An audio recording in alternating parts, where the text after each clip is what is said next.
Capítulo 19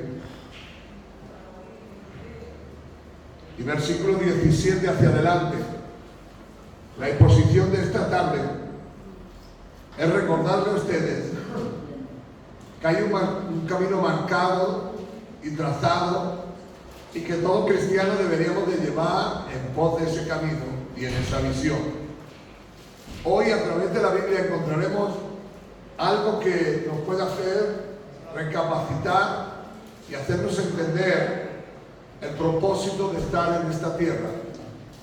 Jesús, sus últimas 7 palabras, podríamos decir, que trató de enseñarnos a través de la Biblia, fue cuando ya llegó el fin de su vida en el planeta Tierra.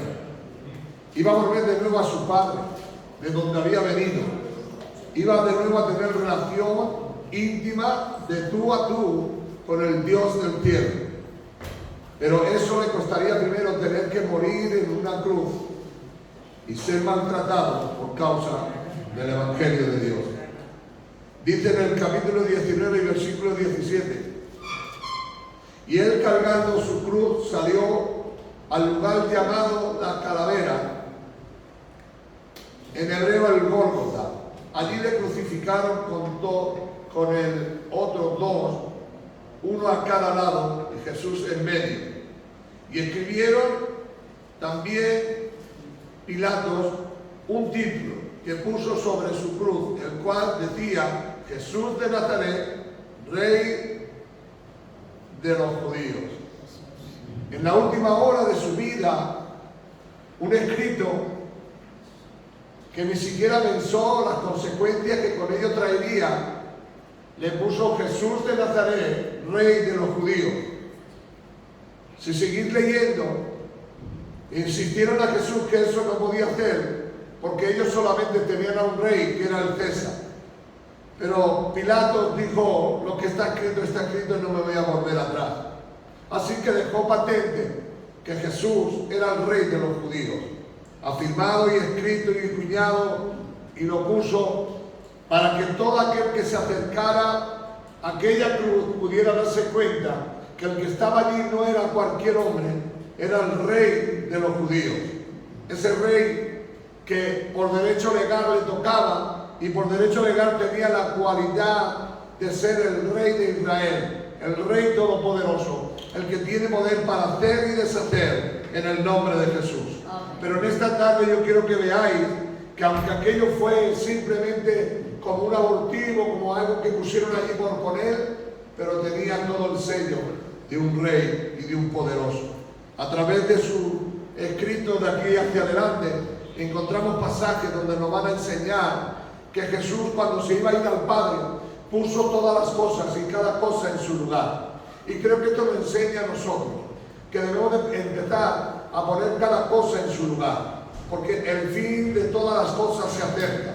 Estamos un día más cerca de encontrarnos con Dios. Lo único que nos pasa, como dice en hebreo, que ya se está haciendo pesado y de una manera o de otra las personas estamos teniendo las mentes un poquito cauterizadas, porque enseñamos una cosa, decimos otra, pero la gente no reacciona, porque se ha conformado, se ha estabilizado en tenerlo. Pero Jesús tenía claro que antes de irse de esta tierra tenía que dejar un camino a seguir y un proyecto a conseguir. Él lo tenía claro, él sabía a quién había creído, quién era su fuerza, él sabía dónde iba y dónde tenía que estar. Así que esas frases de Jesús fueron frases que nos animan a nosotros a seguir para alcanzar el proyecto divino de Dios. Como hijos de Dios debemos de escoger y marcar un camino, un proyecto para alcanzar y llevar ante el Padre todas las cosas. Dice en Lucas 23 y capítulo hasta el 34 que Jesús, en su último momento, sabiendo que ya estaba para morir, dijo esta frase: Padre, perdónalos porque no saben lo que se hace. Jesús no se quiso ir de esta tierra de cualquier manera.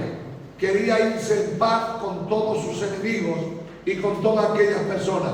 Aunque todos le injuriaban, le azotaron, le golpearon, le maltrataron y de una manera o de otra le escupieron y le dijeron y se burlaron, de tal manera, mis queridos hermanos, que le escarnizaron de una manera sobrenatural. Después de azotarle, le pusieron un traje de púrpura, de algo importante, pero todo se rió. Pero la frase que sobreabunda es la frase: Padre, no le tengas en cuenta, perdónanos. Jesús nos dejó y nos ha marcado un camino a seguir. No guardes nada en tu corazón, no retengas nada en tu vida. Ponte en paz con Dios y con los hombres. Ponte en paz con tu forma de vivir. No tengas enemigos, y si hay alguno que fuera tu enemigo, haz las paces con él, porque Jesús nos mostró el camino a seguir. Perdonar a nuestros enemigos, perdonar a los que nos maltratan, perdonar a aquellos que le escupían, perdonar a aquellos que se reían de él, porque él no quería guardar nada en su corazón. Y hoy nosotros debemos preguntarnos: ¿estamos guardando algo? Porque quién sabe cuántos días o cuántos años estaremos en esta tierra. Porque la vida es como la neblina, que hoy está y mañana no está. Es como la flor que aparece y mañana se marchita. Así es la vida del hombre, dice Santiago. Es un lazo de tiempo en el cual pasó. Así que Jesús, sabiendo que se estaba llevando y se estaba aproximando al fin de los días, hizo algo que tú y yo debemos de hacer continuamente, y es pedir perdón por aquellos que nos hacen cosas, o que están en contra de nosotros, o que nos maldicen, o que quizás nos escarnian. Pero debemos de empezar a entender que hay que perdonar a todos nuestros enemigos.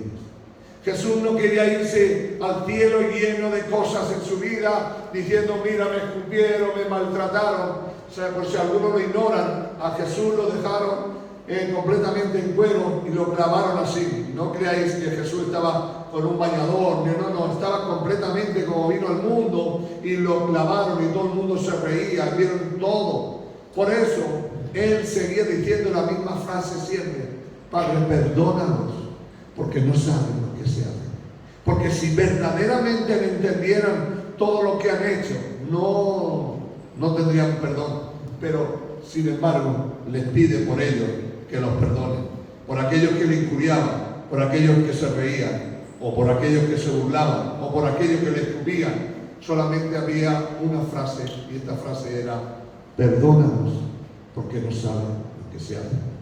Pienso de parte de Dios que aquello fue una exclamación en el cielo tremendo, donde los ángeles pudieron escuchar, donde el Dios Todopoderoso pudo decir: verdaderamente tiene la marca de lo que es el Rey de Reyes y el Señor de Señores. Bendito sea el nombre del Señor. Hay algo que después nos dice, en segunda cosa que yo veo, y voy a ir muy rápido porque no trato de prolongar esto en largo, es que Jesús siempre se preocupó por su familia. Jesús fue, aunque sus hermanos no lo aceptaron, pero él siempre tuvo una carga. Dice que estando en la cruz, le dijo: mujer, he ahí tu hijo. Y al hijo le dijo que era Juan: Juan, he ahí tu madre. Y desde ese día Juan se llevó a María a su casa para que estuviera allí y fuese una mujer. Porque yo no sé si es que estaba viuda, no lo sé, pero sí le puedo decir una cosa: que Jesús se preocupó aún de su madre. En el momento en el que se encontraba, en el momento en el que vivía, en las circunstancias que estaba crucificado de pies y manos, en el momento que estaba con una lanza acostada en su costado, él todavía tenía palabras para las personas que amaba, y le dijo: he aquí tu madre. ¿Dónde quiero llegar en este día? Para nosotros tiene que ser muy importante la familia, y Dios le tuvo que decir a Juan: preocúpate de esta mujer. Quizás en ese momento no tenía nadie, pero yo creo que en esta tarde tú y yo seamos sabios y aprovechemos este tiempo que está nuestra familia a nuestro alrededor para preocuparnos de ellos y enseñarle y darle el mensaje de salvación. Es muy importante. Josué tomó la decisión en el capítulo 24 del libro de Josué, versículo 15, y le dijo: yo y mi casa serviremos al Señor Todopoderoso. Quiere decir que da igual el problema por donde estés pasando, da igual por la situación por la que estés viviendo, no te olvides que tu familia necesita el amor de Dios. No te olvides que la bondad de Dios todavía está fresca para poder ayudarnos. Así que Jesús nos enseña que en ese momento de angustia todavía tuvo un tiempo para pensar en aquella mujer que la había traído a este mundo, en aquella persona. ¿Por qué? Porque si hay algo que nosotros debemos de entender es la importancia de la familia, pero que puedas injertarle la fe verdadera, el amor de Dios. Así que el segundo paso que vemos con Jesús es sencillo, es que tiene una familia y que no la va a dejar desamparada, sino que se preocupa de que pueda seguir marchando. Cuando tú lees la historia y lees capítulos, te darás cuenta que María siguió en la fe, siguió luchando, siguió peleando, y fue la primera iglesia que se abrió antes que la iglesia primitiva. Era el grupo de mujeres que oraban y buscaban el nombre del Señor. Esa fue la segunda verdad que yo puedo encontrar en este capítulo, que le dice: he aquí, preocúpate de ella, guíala, llévala, susténtala y haz aquello que debas de hacer. Pero vemos que ella era una mujer de Dios que buscaba y llevaba la verdad de Dios. Hay un momento en la vida que Jesús y tú y yo nos podemos sentir abandonados, porque Jesús se sintió abandonado. Cuando estaba en el Getsemaní, estaba angustiado y le llama a sus discípulos y le dice: mira, estoy en un momento difícil de mi vida, estoy pasando por una situación crítica, pero solamente os pido que me acompañéis, que estéis conmigo. Pero Jesús sabe que hay un momento en la vida de Él en que ha de enfrentar los problemas solo. Hay un momento en la vida de cada cristiano que tendrá que sacar pecho y seguir, decir para adelante. Así que Jesús, en el momento de la angustia, en el momento de la aflicción, Él sabía que tenía que pasar un momento difícil. Y hoy más que nunca debemos de entender nosotros como cristianos que debemos de pasar momentos difíciles en nuestras vidas, y que muchas veces nos vamos a sentir abandonados, y que muchas veces nos vamos a sentir solos. Pero también nos recuerda la Biblia que aunque Jesús sabía que se iba a encontrar solo, Él sabía que el Dios Todopoderoso siempre estaría con Él. Amén. El apóstol Pablo, en una de sus grandes verdades, le dice: todos me abandonaron, pero el Señor siempre estuvo conmigo. Amén. Así que puede ser que haya un momento en tu vida, un momento en tu familia, en que te encuentres solo, pero eso también nos enseña a depender siempre de nuestro Señor Jesucristo, a estar siempre agarrado a Dios, a vivir la vida de Dios, a caminar la vida de Dios, porque solo Dios puede hacer que todo esto sea posible. Cuando estaba en la angustia, cuando estaba en la aflicción, solamente clamó y le dijo: Padre, si es posible. Pero vemos que no era posible, porque Jesús debía de pasar por ese trauma, por ese momento, por esa ocasión. Tú, algún momento te sentirás solo y te sentirás abandonado, pero que sepas que Dios siempre va a estar contigo. Te puedes sentir como te sientas, pero Dios va a estar contigo. Así que Jesús, hubo un momento en su vida en que se encontró solo. Tan solo, mi querido hermano, que estaba solo ante la cruz del Calvario. Pero la Biblia nos relata, la Biblia nos enseña que en esa soledad estaba también Dios. Estaba su Padre, teniendo cuidado, teniendo misericordia. El apóstol Pablo nos recuerda, dice: yo estuve a punto de morir, en el capítulo, en 2 de Corintios, en el capítulo 1, dice: estuve expuesto a la muerte, pero esto fue para un sentir, para que no confiase en mis fuerzas, sino en la fuerza de Dios. Hay un momento que tú y yo debemos confiar en Dios, y no en nuestra fuerza, sino en la fuerza de Dios, en la autoridad de Dios, en aquello que Dios puede cambiar por nosotros y para nosotros. Hoy más que nunca necesitamos sentir que Dios está a nuestro favor, aunque estemos solos, aunque estemos en el valle de sombras de muerte. El Señor nos recuerda que Él estará con nosotros. Su vara y su callado nos infundirán aliento, lo enderezarán mesa. Mis queridos hermanos, Jesús no quería irse al cielo sin dejarnos un patrón. No quería irse con el Padre sin decirnos: hay una esperanza. Y la esperanza es que aunque nos sintamos solos, aunque estemos en un momento crítico en nuestra vida, aunque realmente el cielo parece ser que se cae encima de nosotros, todavía en ese lugar se encuentra Dios. Todavía Dios sigue ayudándote. Todavía Dios te sigue socorriendo. Dios es el Dios Todopoderoso y quiere de una manera o de otra darte de las cosas que Él tiene. Así que Jesús, hubo un momento en su vida que se encontró solo, pero también le hizo más fuerte, porque empezó a depender 100% del Dios Todopoderoso. Y hoy en nosotros debemos entender, hermanos, que muchas veces nos vamos a encontrar solos. Momentos que vamos a pasar cosas solos, pero sin embargo, Él siempre estará con nosotros. Si Dios está con nosotros, ¿quién en contra de nosotros? Esa es una frase muy hecha.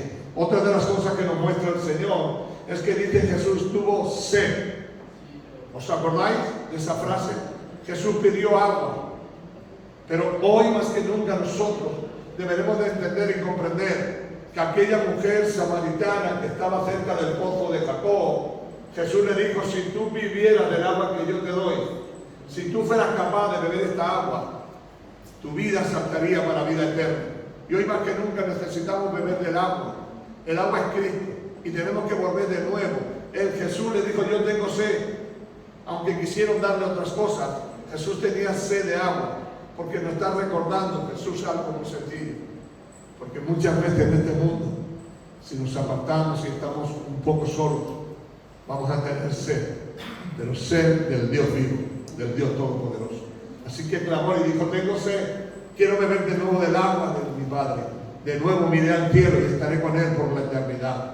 Tenía sed física, pero también había una sed espiritual. Esa sed que necesitas tú y yo renovar. Si bebiéramos del agua de la vida que salta para vida eterna, ese agua que nos da nueva fuerza, nuevo deseo.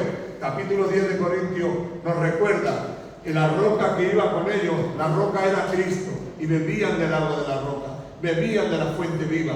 Y hoy más que nunca, tú y yo, mis queridos hermanos, antes de llegar al Padre, necesitamos beber de la roca que es Cristo. Jesús dijo, yo soy el agua, y el que de mí bebe, nunca más tendrá sed. Necesitamos beber de ese agua. En estos tiempos difíciles, debemos de volvernos otra vez al manantial de la fuente de vida. De nuevo tenemos que engancharnos al agua que Dios nos ofrece una y otra vez. El fin de todas las cosas se acerca. Jesús dijo, yo tengo sed, pero sed del Dios vivo. Cuando vendré, me presentaré y me pondré en su lugar. Necesitamos, hermanos, necesitamos del agua de la vida. Más que nunca necesitamos que Dios nos dé ánimo, nos dé luchar por las buenas cosas que Dios tiene para nosotros. Jesús nos enseña que hay un patrón a seguir, un camino a seguir.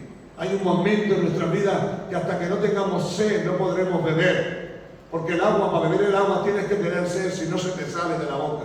Pero cuando tienes sed, esa sed del Dios vivo, y vendrás y te presentarás delante de Él, y le dirás, Dios mío, castillo mío y roca mía. Necesitamos tener sed y hambre de Dios. Necesitamos tener necesidad de Dios. No es algo que venimos aquí por pasar el tiempo, porque nos vean o porque todo el mundo sabe que somos cristianos, sino venir aquí con una sed, la sed de Dios. Decir, Señor, yo necesito de tu agua, necesito ser lleno de nuevo para poder seguir luchando en este camino. Jesús tuvo sed. Yo te preguntaría a ti en esta tarde, ¿tienes tu sed de Dios? Porque si no tienes sed de Dios, hay un problema. No puedes beber del agua de la vida. Porque para beber del agua de la vida hay que tener sed. El salmista nos enseña que dice, así como el ciervo brama por las corrientes de las aguas, así clama por ti mi alma. Hay un momento que debe de haber en nosotros un deseo y un anhelo de buscar a Dios, de honrar a Dios. Esto no es ser algo más. Esto no es decir, no, yo soy cristiano, no. Esto es sed de Dios. Jesús en la cruz tuvo sed, sabía que se acababa su vida, sabía que se cortaba su tiempo, pero Él no quería dejarnos sin enseñarnos que solamente los que tienen sed podrán beber de la fuente de la vida. Si os acordáis, cuando Jesús estaba en la montaña y le dijo, bienaventurados los pobres, bienaventurados los que tienen sed y hambre de las cosas de Dios. Porque es muy importante, hermano, que en el final de nuestra vida, que en los tiempos que estamos llegando, tengamos sed y hambre de Dios. Porque si no tenemos sed y hambre de Dios, no podremos ir más para allá, no podremos seguir hacia adelante, no podremos caminar. Hay un problema, mis queridos hermanos. Hay un problema en que en estos tiempos hemos escuchado tantas prédicas, hemos oído tantas prédicas o visto tantas prédicas a través de la tele o de lo que sea, que estamos ya como emborrachados. Pero hoy más que nunca necesitamos tener sed del Dios vivo, sed de la verdad de Dios. Hay algo que Jesús nos enseña en el capítulo 23 de Lucas, versículo 41. Dice que estando él en el monte, en el último momento de su vida, en el último que estaba ya para entregar su alma al Señor, dijo algo muy sencillo: hoy estarás conmigo en el paraíso. Es decir, Jesús siempre tenía una palabra de esperanza. Jesús pudo disfrutar de la seguridad de que tenía todavía algo que ofrecer. Déjeme decirte, hermano, da igual los años que lleve en la iglesia, todavía, si no te lo crees, créetelo, tienes mucho que ofrecer, tienes mucho que dar, porque Dios sigue estando contigo. Y no importa los años que puedas tener, todavía Dios cuenta contigo para que puedas darle esa palabra de ánimo, esa palabra de esperanza, esa palabra de fe. Decir, yo sé que hoy estarás conmigo en el paraíso, le dijo al ladrón de la cruz. Le dio la esperanza, le dio el motivo, le dio el deseo de levantarse del lugar en el que se encontraba para decir: tranquilo, aunque estoy en un momento crítico de mi vida, aunque estoy pasando un momento dificultoso por donde estoy viviendo, todavía tengo una palabra para ti. Y la palabra es que hoy estarás conmigo en el paraíso. Sí, él todavía tenía esperanza, todavía él se sentía útil. Todavía él se sentía que podía transmitir una palabra de fe, una palabra de esperanza. Mira, hermano, yo no sé cuántos años llevan el Señor, tú lo sabes, pero si te has sentido ya triste, si te has sentido angustiado, si has dicho: yo ya soy mayor, ya no tengo fuerza, hoy el Señor te recuerda esta palabra tan sencilla. Todavía hay tiempo, todavía puedes dar una palabra de ánimo, todavía le puedes decir a la gente que hay esperanza, todavía puedes decir a la gente que hay un Dios todopoderoso y que puede cambiar y transformar tu vida y la vida de los demás. Todavía le puedes decir a la gente: yo sé que Dios existe y que Dios es real. Yo sé que todavía tengo una palabra para ti, y es que tú puedes estar conmigo en el paraíso, en el nombre de Jesús. Jesús, en su último momento, en los momentos más difíciles de su vida, él le puede decir a la gente: yo sé que hoy tú estarás conmigo y hoy tú podrás disfrutar de la paz, de la seguridad, del descanso y del proyecto divino de que un día habrá un cielo nuevo, una tierra nueva que Dios quiere darle a los que aman su nombre. Quiero decir, hermano, con esto, que Jesús no perdió la oportunidad, aunque sabía que iba a ser arrancado de esta tierra, aunque sabía que le quedaba poco para vivir en esta tierra, él, sin embargo, en su último momento lo dedicó para decirle a la gente que había esperanza. Yo no sé cuánto tiempo el Señor nos permitirá estar aquí, pero ya vemos algunos ya mayores que vamos en la recta, ya vamos en la autovía, vamos a 220 y sin freno. Ya no hay más, ya no hay más. Lo que Dios nos permita vivir a partir de ahora será un regalo que debemos de coger, pero no olvidar nunca que tenemos que tener una palabra de esperanza a la gente y decirle que Dios está ahí para bendecirlo y llenarlo en el nombre de Jesús. Hay algo que Jesús hizo. Dice en Lucas 23:46 que Jesús le dice al Padre: en tus manos encomiendo mi espíritu. Esto, hermanos, no sé si os habéis dado cuenta de esto, pero esto es una frase que puede cambiar nuestra forma de ver las cosas. El hombre le dijo, Jesús, mejor dicho: te encomiendo a ti mis pasos, te entrego a ti mi vida, haz bien lo que tengas que hacer. A partir de ahora, mi vida, mis sueños, mis ideas y mis pensamientos los deposito en ti. ¿Sabes por qué, hermano? Porque estaba llegando al final de su vida.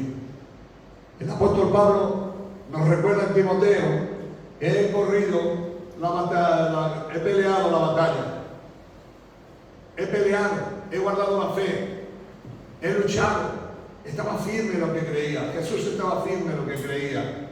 En ti encomiendo mi espíritu, lo entrego en tus manos, Señor. Trata de decirle a nosotros que dejemos nuestras vidas en las manos del Señor.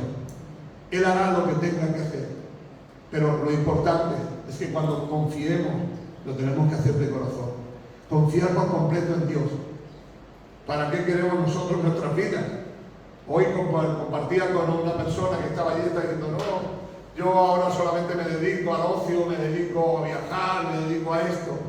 Pero sin embargo su vida no estaba firme en el Señor. ¿Qué dará el hombre por su alma? ¿De qué le sirviera ganar el mundo si no ganara el cielo? Y no porque Él lo gane, sino porque lo ganó Jesús en la cruz del Calvario. Así que Jesús, en el último momento de su vida, nos enseña una gran verdad. En tus manos encomiendo mi vida. Dependo de ti, eres tú quien puede hacer cambiar las cosas. Y creo, hermanos, lo digo con todo el respeto, nosotros tenemos que encomendarle al Señor nuestros caminos y entregarle nuestras vidas y decir como dijo Jesús: encomiendo mi vida a ti, Señor. A partir de aquí, haz lo que tengas que hacer.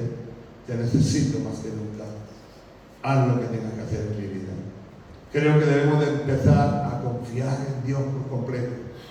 Yo solamente estoy tirando palabras, tú después te las coges para ti. Jesús, en el último momento de su vida, te encomiendo mi alma, o te encomiendo mi espíritu, o te encomiendo mi vida. A partir de ahora tú eres. Y esto es una de las cosas que nosotros necesitamos: confiar en Dios y depositar en Dios nuestras vidas. Hermanos, ya estamos, yo ya estoy deslumbrando, veo ya que el fin de todas las cosas se acerca.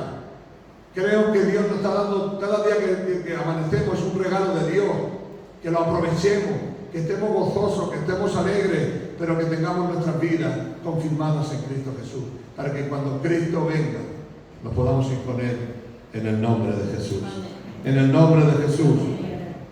Al final de todos sus caminos, en el capítulo 19 y verso 30, nos dice una palabra tremenda.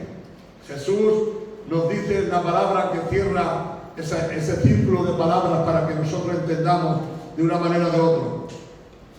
Dice: y cuando Jesús hubo tomado el vinagre, dijo: consumado es. Y habiendo inclinado la cabeza, entregó su espíritu. Fue el último momento de su vida. Cristo sabía que se había acabado todo. Todo estaba hecho. Había terminado la carrera. No tenía ningún problema, porque sabía que le esperaba la corona de la vida. No tenía problemas a morir, no tenía problemas a vivir el tiempo que le había quedado. Pero sí sabía una cosa, que era el tiempo de que todo estaba en las manos del Padre. Todo ha acabado, dice aquí. Todo ha terminado. Ya no tengo más que hacer. Jesús dijo, tomando el vinagre, dijo: consumado es. Yo no sé si entendéis esta palabra, pero cuando un gladiador salía a pelear en el circo de los leones, cuando ya terminaba y ganaba el combate, solamente exclamaba una voz en cuello y decía: consumado es. Y todo el mundo gritaba en el circo romano. ¿Sabéis por qué? Porque la palabra consumado es se ha acabado ya, no tengo nada. Es cuando ya todo ha acabado. Y creo, hermanos, creo que pronto vendrá nuestro Señor y que podamos decir juntamente con ellos: consumado es, te entrego todo, porque yo sé que pronto vendrás a por nosotros. Él lo dijo: consumado es. Hasta que nosotros no aprendamos este lenguaje de consumado es, todo está en tus manos. Hemos acabado, he peleado, he hecho todo lo que yo tenía que hacer. El resto te lo dejo a ti. El resto es con voz de mando y con voz de arcángel descenderán del cielo. Y los muertos en Cristo resucitarán primero. Luego tú y yo, que estaremos aquí, nos iremos con Él por una eternidad. Bendito sea el nombre del Señor. Jesús sabía que estaba consumado todo, que estaba hecho, que ya no tenía nada más que hacer, solamente entregar su espíritu, porque como todos vosotros sabéis, a Jesús nadie lo mató. Perdón, a Jesús nadie le quitó la vida. Él dice: a mí nadie me puede quitar la vida, sino que yo la entrego voluntariamente. A Jesús no podía matarlo nadie. Él dio su vida y en Él encomendó su espíritu. Padre, a ti te entrego mi espíritu, y a partir de ahora me sentaré a la diestra de Dios Padre. ¿Qué es lo que he querido recordaros en este día? Que la vida es como un pequeño lazo de tiempo y que ya nos estamos acercando al final de nuestros días, que el fin de todas las cosas se están acercando a nuestras vidas. No sé cuánto duraremos, ni sé cuánto viviremos, pero ojalá. La palabra ojalá no es un milagro. Cuando yo leí la palabra ojalá, cuando os acordáis que en el libro de Apocalipsis le dice a una iglesia, ojalá fuese caliente o frío. Estaba diciendo, ojalá significa el deseo de mi corazón es que hagáis algo bueno. El deseo de Dios es que ojalá nos agarremos a la palabra de Dios. Hoy más que nunca, hermanos y hermanas, necesitamos de parte de Dios, necesitamos de parte de Dios poner nuestras vidas en las manos del Dios vivo. Jesús nos enseñó, y nos enseñó algo tan sencillo como esto. Hay un tiempo para todo, pero este es el tiempo para aprovechar el tiempo. ¿Por qué? Porque los días son malos y cortos. Así que agarrémonos a Dios y esto que nos enseñó por medio de su palabra, llevémoslo a cabo. Llevémoslo a cabo para que Dios se pueda sentir contento con nosotros, que seamos hombres y mujeres, que aprendamos de la palabra de Dios.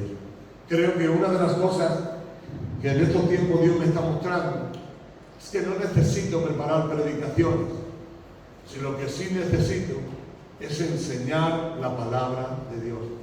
Y la palabra de Dios es sencilla. Jesús tomó 7 decisiones al final de su vida, y fueron decisiones para que tú y yo seamos hombres y mujeres que miremos en esas decisiones que nos dan la vida eterna. Sigamos adelante, levantemos un corazón hacia el Señor, un espíritu recto delante de Dios, y el tiempo que nos quede vivir en esta tierra, seamos hombres y mujeres de Dios, que miremos y busquemos la verdad de Dios, y que esa verdad consiste simplemente en hacer la voluntad de Dios. Este es el tema que había traído y que quería compartir con vosotros. Creo que en el tiempo en el cual yo estoy entrando, en el lazo en el que estoy entrando de mi vida, me estoy dando cuenta que no necesito preparar prédicas.